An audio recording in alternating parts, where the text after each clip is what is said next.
పాండవులను అవమానించాలనే ఉద్దేశంతో దుర్యోధనుడు ఘోషయాత్ర చేశాడు.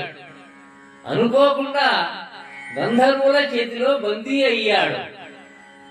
పాండవులే వచ్చి అతనిని రక్షించారు. దుర్యోధనుడు దానిని అవమానంగా భావించి ప్రాయోపవేశం చేయాలనుకున్నాడు.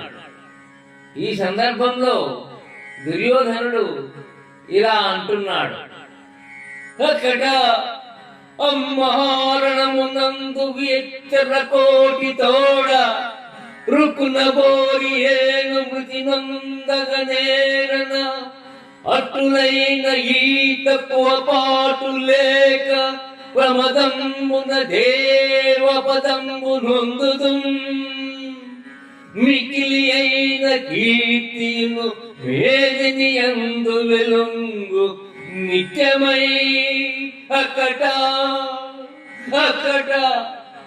అమ్మహారణమునందు ఎక్కర కోటి తోడ రుకున బోరి ఏను మృతి నొందగనేరన అట్టులైన ఈ తక్కువ పాటు లేక ప్రమదంబున దేవపదంబు నొందుదు మికిలి అయిన కీర్తిను మేదిని యందు వెలుంగు నిత్యమై. ఈ పద్యం యొక్క భావము ఏమంటే, అయ్యో, ఈ మహాయుద్ధములో శత్రువులతో ఏమి కోరి పూరి చేశాను, చనిపోనైనా లేదు.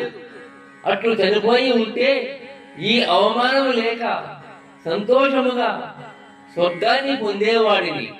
చక్కని నిత్యమైన కీర్తి కూడా కలిగేది కదా.